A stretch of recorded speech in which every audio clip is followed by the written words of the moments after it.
2024 లేదా 25లో డిగ్రీ లేదా బీటెక్ చదివారా? సాఫ్ట్‌వేర్ జాబ్ కోసం ఎదురు చూస్తున్నారా? అయితే కోడ్ జ్ఞాన్ 100 డేస్ కోర్సులో చేరండి. జాబ్ సాధించండి. నమస్కారం రస్తామైనంపల్లి గారు. నమస్తే నాక్. మానసికంగా మనం బాగలేము అనుకునే దానికి కొన్ని సంకేతాలు డెఫినెట్‌గా ఉంటాయి. అవును. ఏ ఏ సంకేతాలు మెంటల్లీ మనం బాలేవురా, ఈ టైంలో మనం చేంజ్ అయితే చాలా బెటర్ అని ముందే గ్రహించేటువంటి సంకేతాలు ఏంటి అసలు? అబ్బా! నాకు తెలిసి ఈ వీడియో చూసిన ప్రతి ఒక్కళ్ళు ఆహ్, మీకు అయితే ఖచ్చితంగా బ్లెస్సింగ్స్ అయితే ఇయ్యాలని నేను కోరుకుంటున్నాను. This is a very much needed, required, much in demand subject. మీరన్నట్టు జలుబు చేస్తే, దగ్గొస్తే, కాస్త ఒళ్ళు నొప్పులొస్తే జ్వరం అని, అవునా? లేకపోతే మోషన్స్ లేదా కడుపులో గుడుగుడ అని, లేకపోతే అలా అయితే అలాగ ఒక మోషన్స్ డయేరియా అని, లేకపోతే కడుపులో మంటలు వస్తే గ్యాస్ట్రిక్ డిజార్డర్స్ అని, ఇలా కొన్ని కొన్ని ఉన్నాయి సంకేతాలు. ఇలా జరిగితే ఇవి ఫిజికల్ ప్రాబ్లమ్స్ అని. మరి మెంటల్, మానసిక స్ట్రెస్, ఒత్తిడి, మానసిక స్థితి బాలేదు అనడానికి కొన్ని సంకేతాలు చెప్తే గనక మనకు తెలియదు, ఇంకా ఇంకా అంత కాలేదు. ఈ మధ్య కాలంలో మెంటల్ ఇంబ్యాలెన్స్ అంటే మానసిక అసమల్యుతత అండ్ మానసిక ఒత్తిడి అంటే మెంటల్ స్ట్రెస్, ఈ రెండిటి వల్ల అసలు మన మైండ్ సెట్ బాగాలేదు అని తెలియకుండా ఒకలాంటి ఫిజికల్ బిహేవియర్స్, మెంటల్ బిహేవియర్స్ నడుస్తుంటాయి. సో నేను 5-6 చెప్తాను. దీంట్లో మీరు అన్ని పారామీటర్స్ వేసుకున్న తర్వాత you will understand whether I'm undergoing this, I need somebody's help అని మాత్రం ఖచ్చితంగా మీరు నోటిఫై చేసుకుంటే please reach out to the people for help. డెఫినెట్గా వీడియో చూసిన తర్వాత 6 సంకేతాల్లో కనుక మీరు ఉన్నారని మీకు అనిపిస్తే వెంటనే రస్తా మైనంపల్లి గారిది అపాయింట్మెంట్ తీసుకోండి. ఎందుకంటే కొన్నిసార్లు మన చుట్టుపక్కల ఉండేటువంటి సమస్యలకి మన చుట్టుపక్కల ఉండేటువంటి వాళ్ళే సొల్యూషన్స్ ఇవ్వకపోవచ్చు. అది పర్సనల్ అయ్యి ఉండొచ్చు, మానసికంగా చెప్పుకోలేకపోవచ్చు. వీళ్ళకి తెలిస్తే అనేటువంటి నాలెడ్జ్ మీకు వచ్చిన తర్వాత వెంటనే లేదు ఒక ప్రొఫెషనల్ హెల్ప్ తీసుకోవాలి అనుకుంటే మాత్రం డెఫినెట్గా స్క్రీన్ మీద మీ కాంటాక్ట్ నెంబర్ కనిపిస్తుంది, వెంటనే అపాయింట్మెంట్ తీసుకోండి. ఎస్, ఎందుకు చెప్తున్నానంటే ఈ బిహేవియర్స్ మీరు అన్నట్టు ఆ పర్సన్కి కూడా తెలియకపోవచ్చు. ఎందుకంటే ఆ పర్సన్ అసలు ఈ వీడియో చూసే స్టేజ్లో కూడా లేకపోవచ్చు. అవును, అర్థమవుతుందా? కానీ ఆ చుట్టుపక్కన ఉన్న వాళ్ళు, వాళ్ళ బంధువులో, వాళ్ళ పిల్లలో, వాళ్ళ భార్యో, భర్తో, అమ్మో, నాన్నో ఇలాంటి బిహేవియర్ కనిపిస్తే మీరు ఈ వీడియో చూసినట్టయితే ప్లీజ్ వాళ్ళ మీద ఒక కన్నేసి ఉంచండి. వాళ్ళను వెంటనే బుజ్జగించో, ప్రేమతోటో ఏదో ఒకటి చేసి కౌన్సిలర్స్ దగ్గరికి తీసుకెళ్ళండి. This is my kindly humble request. Because మానవ సంబంధాలతో కూడిన ప్రపంచంలో బ్రతుకుతున్నాము.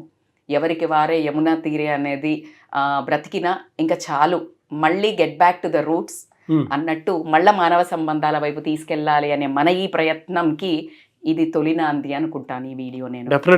సో దీంట్లో భాగంగా ఫస్ట్ నోటీస్ ఏంటి అని అంటే, నేను యాజ్ ఐ సెడ్ ఈ మధ్య ఎక్కువ డిస్కషన్స్ డిప్రెషన్ మీద సెలబ్రిటీస్ మాట్లాడడం జరుగుతుంది. మీరు చూస్తే దీపికా పడుకొని భయంకరమైన డిప్రెషన్లోకి పోయి షీ స్టార్టెడ్, అసలు ఒక జలుబు ఇవన్నీ అయితే త్వరగా డాక్టర్ దగ్గరికి పరిగెడతాం, నాకు బాగలేదు, నాకు బాగా అనిపించట్లేదు అని ఆమె గొంతు విప్పి చెప్పిన మనిషి ఎవరు అంటే తను. ఆ తర్వాత రష్మిక మందాన కూడా బాగా మాట్లాడింది. ఎందుకంటే తను కూడా నవ్వుతూ ఉన్నంత మాత్రాన బాధలు లేవని అర్థం కాదు. And why people won't discuss about mental health condition, నాకు బాగలేదు అని ఆరోగ్యం చెప్తారు, మనస్సు మైండ్ బాగలేదు అని చెప్పడానికి ఎందుకు డిప్రెషన్ అనే పదాన్ని ఒక బ్యాడ్గా తీసుకెళ్ళడం జరిగింది అని అన్నారు. సో దాంట్లో భాగంగా ఈరోజు మనం ఒక 5-6 మాట్లాడుకుంటే దాంట్లో ఫస్ట్ ఆకలి. ఈ ఆకలి ఏంటంటే జనరల్గా టైం ప్రకారం ఆకలేయడం, టైం ప్రకారం అరుగుదల ఉండటం, అవసరం ఉన్నంత తినడం, అవసరము బాడీకి అవసరమైనవి తినటం, మంచి మెంటల్ స్టేటస్ ఉంది అని అర్థం. క్లియర్? మంచి మైండ్ సెట్ ఉంది అని అర్థం. ఒకవేళ అస్సలు ఆకలి లేకపోవడం, అతిగా తినడం, పదే పదే తినాలనిపించటం, overeating, more portions, then it is something knocking on your mind.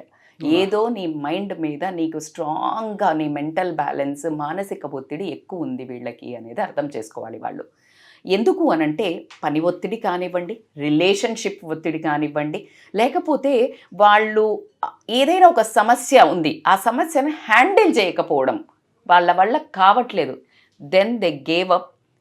ఒకటి వాళ్ళు హక్కు చూపించేది, ఈగో చూపించేది ఏంటంటే ఆహారం. Just they satisfy their ego, they కోపం, ఫ్రస్ట్రేషన్, బాధకి ద బెస్ట్ ఫుడ్ ఏంటి? మేత. మెదడికి మేత కాదు, శరీరానికి మేత కాదు ఇది. ఏదో ఒక ఇప్పుడు మీరు చాలా ఆకలేసింది, బిర్యానీ తినగానే అబ్బా దీనబ్బా జీవితం ఈ రోజుకి ఎంత హాయిగా ఉందిరా అనిపిస్తుంది. సో వాళ్ళకి సిచ్యుయేషన్స్ ఏం బాగాలేదు. ఈ పాయింట్ మీరు చెప్పేటప్పుడు ప్రతి ఆడపిల్ల కనెక్ట్ అయిపోయి ఇది నా ప్రాబ్లమే, నాకున్నది ఇదే, నేను ఎవరితోనూ వారించలేకపోతున్నాను, పరిస్థితి ఇది. ఎంత లావ్ అవుతున్నారు పిల్లలు, obese, because they eat. Husband చూసిన తర్వాత మా మెసేజ్ కొన్న ప్రాబ్లం ఇది, నా వల్ల సఫర్ అవుతుంది ఇది అనేటువంటి విషయం కామెంట్ బాక్స్ లో పెట్టకపోతే నో డౌట్ ఎందుకంటే నెగ్లిజెన్సీ చేసేటువంటి కరెక్ట్ నెగ్లిజెన్సీ అని కూడా అన్నాను. హస్బెండ్స్ కొంతమంది ఏంటంటే ఆ టైం షేర్ చేసుకోలేక వాళ్ళ థాట్ ప్రాసెస్ వేరు, సంపాదించడం, కెరియర్, వీటి మీద వాళ్ళని తప్పు పట్టేదే లేదు. నేను అదే చెప్తున్నాను, మీ తప్పు కావాలని ఎవరు చెయ్యరు, అన్కాన్షియస్ కదా. అమ్మ మీరు ఆ పరిస్థితిలో కనుక మీరు ఉన్నప్పుడు నిజంగా తెలియకుండానే మానసికంగా దెబ్బతిన్నప్పుడు అదంతా ఫిజికల్ దాని మీద పడుతూ ఉంటుంది. మేము హార్మోనల్ చేంజెస్ అవ్వటం కానివ్వండి, బాడీ ఓవర్ వెయిట్ అవ్వటం కానివ్వండి, అక్కడి నుంచి చేంజెస్ ఫిజికల్గా చాలా దెబ్బతింటారు.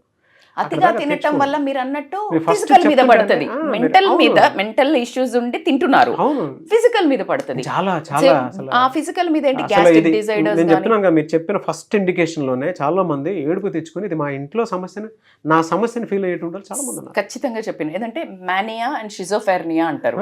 ఈ ప్రాబ్లమ్స్ ఏంటంటే ఓవర్ ఎగ్జైట్మెంట్ చూపించే వాళ్ళు, వీళ్ళు కూడా అతిగా తినాలనిపించటం, దాని తర్వాత అస్సలు వాళ్ళకి ఏమి డెసిషన్ లేక ఒక రకంగా ఉన్నదనుకో తినాలనిపించకపోవటం, వీళ్ళకి అసలు ఆకలియదు, పని ఒత్తిడి వల్ల అయ్యి ఉండొచ్చు, ఆలోచనల ఒత్తిడి వల్ల అయ్యేదా తినాలనిపించదు. ఇది తినకపోతే ఏమొస్తుంది, గ్యాస్ట్రిక్ ప్రాబ్లం వస్తుంది.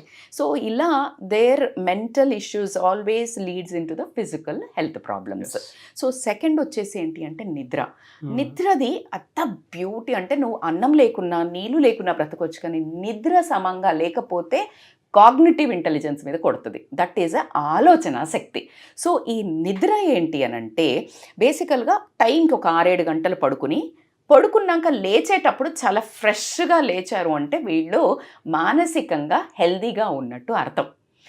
లేదు వీళ్ళు పడుకుంటున్నారు, అసలు నిద్ర పట్టని ఇష్యూ అయితే అది పెద్ద ప్రాబ్లము, కానీ పడుకున్నాక కూడా లేచాక మళ్ళా లేజీగా లేవటం, మళ్ళీ పడుకోవాలనిపించటం, క్విక్గా స్లీప్లోకి వెళ్ళటం, ఇలా చేస్తున్నారు అంటే they are not happy mentally. Because ఎందుకంటే వాళ్ళని ఏదో ఒక సమస్య ఇబ్బంది పెడుతుంది. They don't want to face that, they want to sleep, hibernation. ఆ సమస్య ఎవరో కాదు, అది హస్బెండే అయి ఉంటుంది. మీరు పడుకున్న తర్వాత వైఫ్ పడుకోకుండా మీ వైపు చూస్తూ ఉంటుంది, ఏమీ చెప్పలేదు, ఏం మాట్లాడలేదు, కానీ తనకు లోపల పెయిన్ ఉంటుంది, మానసికంగా దెబ్బతిన్నప్పుడు. అంటే రెండో ఇండికేషన్లో డెఫినెట్గా చూస్తాం. పిల్లలండి, పిల్లలకి బయట ప్రాబ్లమ్స్ వస్తాయి, ప్రతి వైఫ్ చెప్పుకోలేదు. అవును, ప్రతి వైఫ్ అంటే మెంటల్లీ డిస్టర్బ్ అయినటువంటి వైఫ్ ఇటు హస్బెండ్తో చెప్పుకోలేక హస్బెండ్ పడుకుంటాడు, అంటే అర్ధరాత్రి వస్తాడు, అపరాత్రి వస్తాడు పక్కన పెట్టేసి పడుకుంటాడు, కానీ ఏదైనా మాట్లాడతారేమో అని చెప్పేసి ఎదురు చూస్తూ కూడా నిద్ర పట్టకుండా పొద్దున వెళ్ళగానే వాళ్ళు వెళ్ళిపోతారు. వీళ్ళు ఏదో చెప్పాలనుకుంటారు, పోనీ మీ ఆఫీస్లో జరిగిందని కన్వే చేసుకుందాం కూడా అనుకుంటారు, కానీ అంత టైం కూడా ఎవరు. సో ఇదే యాంగిల్లో నేను ఎప్పుడు డ్యూయల్గా మాట్లాడతాను కదా. నేను హస్బెండ్ పక్షాన్ని కూడా మాట్లాడితే అతను భయంకరమైన ఏదో అక్కడ హ్యూమిలియేషనో లేకపోతే అప్రైజల్ రాకపోవటమో, ఏదో ఒక గ్యాంగ్ ఫామ్ అయ్యి అతన్ని బుల్లింగ్ ఏదో ఒకటి అయ్యి ఉంటుంది. అతను అదే స్ట్రెస్తో వచ్చి ఉండొచ్చు, భయంకరమైన ప్రెషర్తో. వైఫ్కి అదేం పట్టకుండా పడుకొని ఉండొచ్చు. You imagine what could be his. ఈఎంఐలు కట్టాలి, రేపు పొద్దున బిల్లు కట్టాలి, పిల్లోడు స్కూల్ ఫీజు కట్టాలి, మరి భార్యకి పండక్కి ఏమైనా తేవాలి, అమ్మ వాళ్ళకి పంపాలి. ఈ సంఘంలో ఉండే బాధ్యతని వచ్చి హస్బెండ్కి కూడా నిద్ర పట్టకుండా సమస్య. So both coins. పిల్లల వైపు నుంచి చూస్తే అక్కడ ఎవడో ఎంబడి పడి ఉంటాడు, లేకపోతే ఎవడో చీటింగ్ చేస్తుంటాడు అమ్మాయినైతే. ఆ అబ్బాయి అయితే ఏదో బూజింగ్ డ్రగ్ దాంట్లో వాడికి తెలియకుండా వెళ్ళి పడిపోయి ఉంటాడు. వాడికి వచ్చాక పేరెంట్స్తో చెప్పలేడు. లోపల బెడ్రూమ్లో చీకటి చేసుకుని నైట్ 12ంటికి స్విగ్గీలు జొమాటోలు పెట్టుకొని తిని వాళ్ళకు వాళ్ళు అదే రూమ్లో ఒక కార్నర్లో కూర్చొని ఏడ్చుకుంటూ నిద్రపోని టీనేజ్ అమ్మాయిలు టీనేజ్ అబ్బాయిలు 80 to 90% లేరు అని అడగమని. ఎక్స్క్లూజివ్ చేద్దాం అది వాళ్ళ కోసం అయితే. పేరెంట్స్కి తెలియదు. నాకు this is what I want to reach to the students.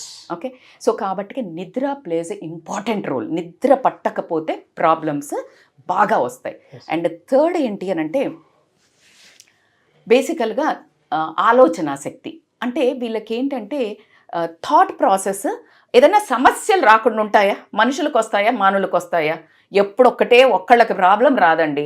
మార్చిలో ఉన్న శవానికి తప్పించి ప్రాబ్లమ్స్ లేని ప్రాణి ఉండడు. సో కాబట్టి ప్రతి ఒక్కళ్ళకి ప్రాబ్లం వచ్చినప్పుడు దాన్ని హౌ టు హ్యాండిల్, టాపీగా ఇది ఎంతవరకు నేను డీల్ చేయగలుగుతా అని వైడ్ రేంజ్ ఆఫ్ చూసినారంటే వాళ్ళు మానసికంగా స్టేబుల్ ఉన్నట్టు. లేదు చిన్న చిన్న వాటికి వాళ్ళు చాలా ఎగ్జైట్ అవుతూ చాలా టెన్షన్ పడుతూ ఆ సమస్య నుంచి పారిపోతూ వాళ్ళు ఇలా అంటే దాన్ని ఫేస్ చేయలేరు.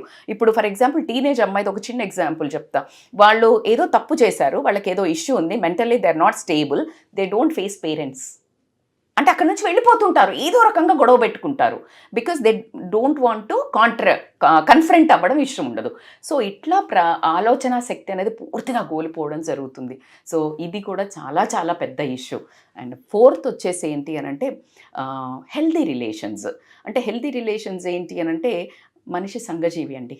ఎప్పుడైతే నువ్వు మన చుట్టాలతోటో లేకపోతే వీళ్లతోటో సత్సంబంధాలను మెయింటైన్ చేయడానికి మానవ ప్రయత్నం అనేది కంపల్సరీ.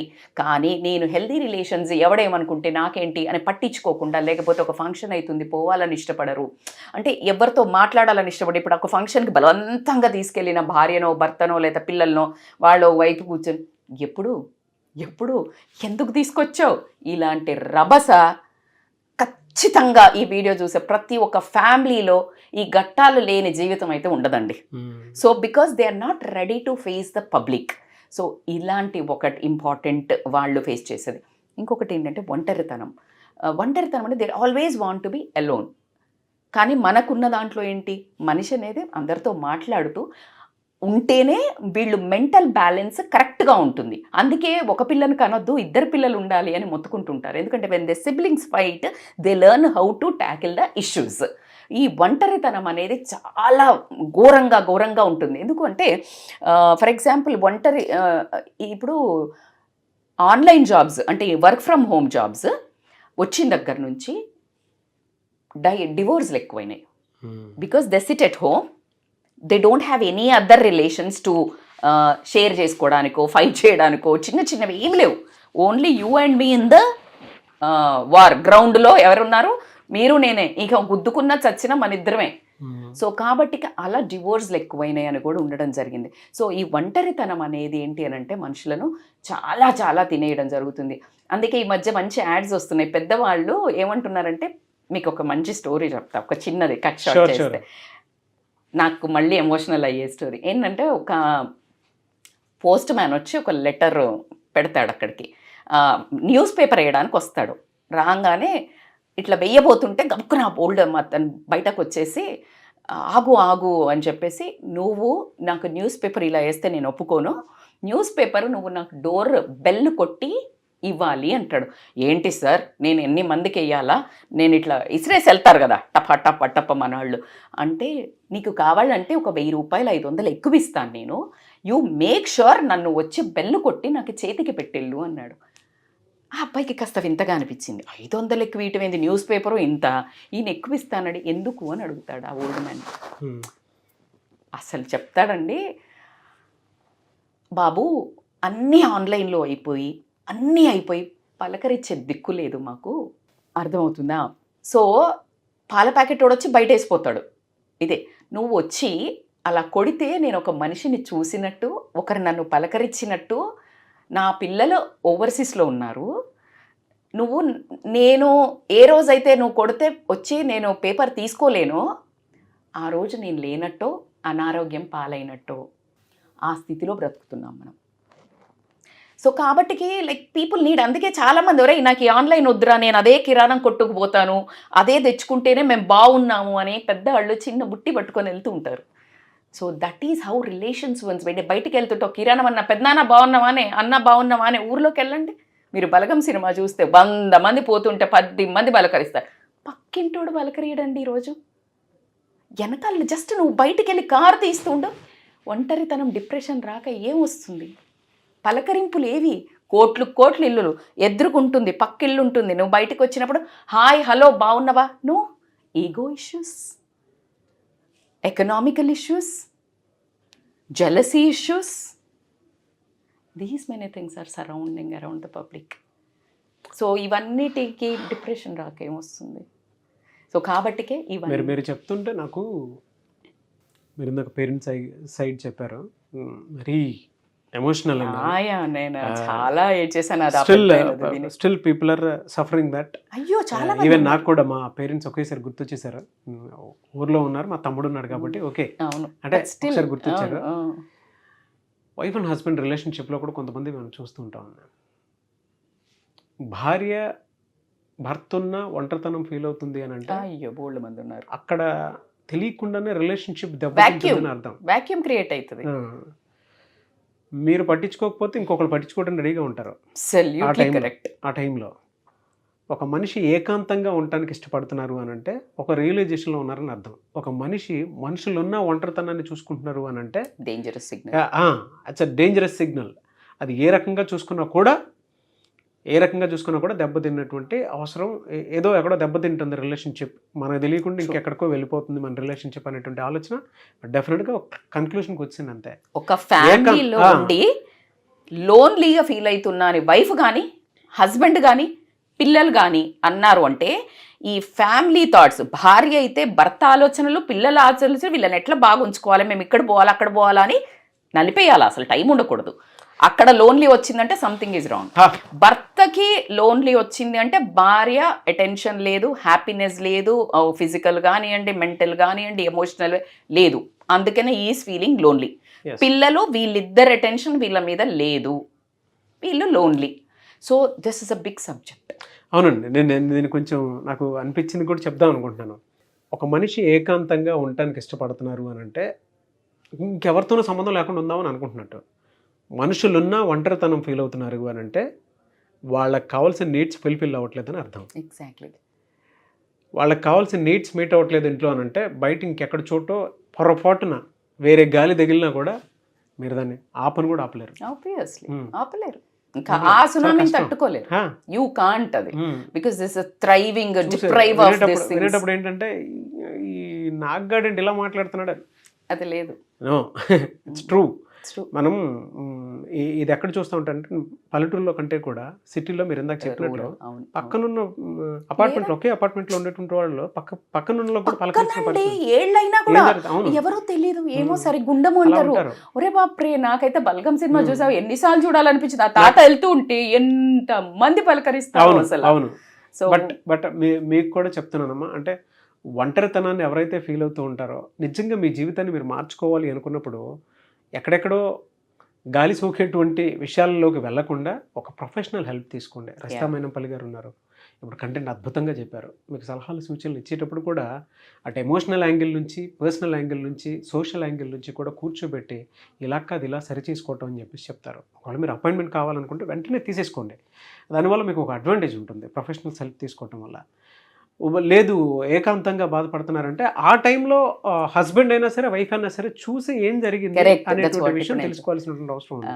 ఇది నేను రిఫర్ చేయదలుచుకున్నాను. అలాంటి బిహేవియర్ మీరు మీ చుట్టుపక్కల చూసినా please give them help, support them. Yes suicidal వరకు వెళ్ళొద్దు. నేను ఐఎమ్ ఎక్స్పెక్టింగ్, అంటే పార్ట్ 2 ఎక్స్పెక్ట్ చేస్తున్నాను. అంటే ఇందులో హస్బెండ్ పోర్షన్ ఒంటరితనం ఫీల్ అవుతున్నాడు అని అంటే మెంటల్లీ దెబ్బతింటున్నాడు అనడానికి ఎలాంటి రీజన్స్ ఉంటాయి, అంటే డేంజర్ జోన్లో ఉన్నాడు అని అంటే ఒక భార్య ఎలా తెలుసుకోవాలి, వైఫ్ డేంజర్ జోన్లో ఉంది అని అంటే థాట్ పరంగా ఒంటరిగా ఫీల్ అవుతున్నారు, సైకలాజికల్ మనం ఆపే పరిస్థితులు లేవు అని అంటే ఎటువంటి రీజన్స్ ఉంటాయి అనేది పార్ట్ 2 చేద్దాం నేను నాకు అనుకుంటున్నాను. ఏదో On అంటారు public చూడు, demand.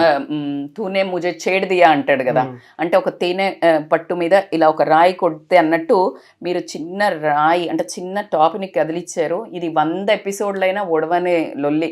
Hmm. అర్థమైందా? ఈ పంచాయతీ పెద్ద పంచాయతీ ఇది. అసలు So, మొత్తం వాళ్ళకి బతుకంతా part 2 కావాలేమో Part వాళ్ళే. 2 కాదు, నేనైతే ఖచ్చితంగా అడుగుతారు. బికాజ్ అందరూ ఈ బోట్లో ట్రావెల్ చేస్తుంటారు. అడిగినా అడగకపోయినా ఇది ఒక 100 ఎపిసోడ్ల స్టోరీ. సో మీకు పార్ట్ 2 కావాలంటే ట్యాగ్ చేసి Please. నాగ్ గారు, రజితా మైనంపల్లి గారు అని చెప్పేసి ట్యాగ్ చేసి కింద కామెంట్ బాక్స్ లో పోస్ట్ చేయండి. Sure. సో డెఫినెట్ గా ఈ కాంబోలో అదర్ కూడా వేద్దాము. Final గా- అంటే దీని నుంచి ఎలా బయటపడాలనేది మాత్రం పార్ట్ 2 లోనే వస్తుంది. అంటే Immediate ఇప్పటికే గా. వీడియో రీచ్ ఎక్కువ ఉంది. బై ద వే, మీ అందరూ ఏం కాదు, సమస్యలు మనుషులకే వస్తాయి. We will come out of it. మీకోసం మేము చాలా స్ట్రాంగ్ ప్లాన్ వేస్తున్నాం మీరు రావడానికి బయటికి. ప్లీజ్, ఏది ఉన్నా లేకపోయినా ఈ వీడియోని 10 సార్లు చూడండి, మీరే బయటకు వచ్చేస్తారు, మమ్మల్ని రీచ్ అవుతారు. అండ్ పర్సనల్ మీ అపాయింట్మెంట్ తీసుకోవాలనుకున్నటువంటి వాళ్ళు చాలా మంది ఉంటారు. మిమ్మల్ని అప్రోచ్ అవ్వాలంటే ఎట్లా? మన ఈ ప్రయత్నం నిజంగానే ఓవర్సీస్కి రీచ్ అయింది. We're getting so many calls from US because ఇక్కడ పుట్టిన చీడ పురుగులు అక్కడ దాకా వెళ్ళిపోయింది. మన భారతీయులను నిజంగానే సతాయిస్తుంది ఇట్లాంటి మానసిక ఒత్తిడి. So they are really reaching for human relations, wife and husband relations, mental స్ట్రెస్కి. ఆల్రెడీ వీఆర్ డూయింగ్ సమయంతో సందర్భంతో లేకుండా అన్నట్టు ఈ నైట్ ఈవినింగ్ షెడ్యూల్ చేసుకొని చేయడం జరుగుతుంది. They can call on scrolling number for online or offline appointments. Anyways thank you so much Rajitha Mynampally గారు. థ్యాంక్ యూ సో మచ్ నాకు.